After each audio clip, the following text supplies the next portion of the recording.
అమ్మా భవానీ లోకాల నేలే ఓంకార రూపమమ్మా, తల్లి నీ మహిమల్ని చూపవమ్మా.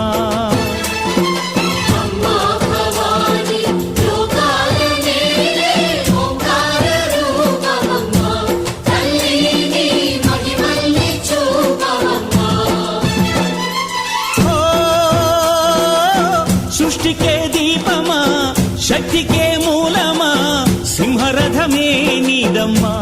అమ్మ దుర్గమ్మ భక్తులను దీవించుమా.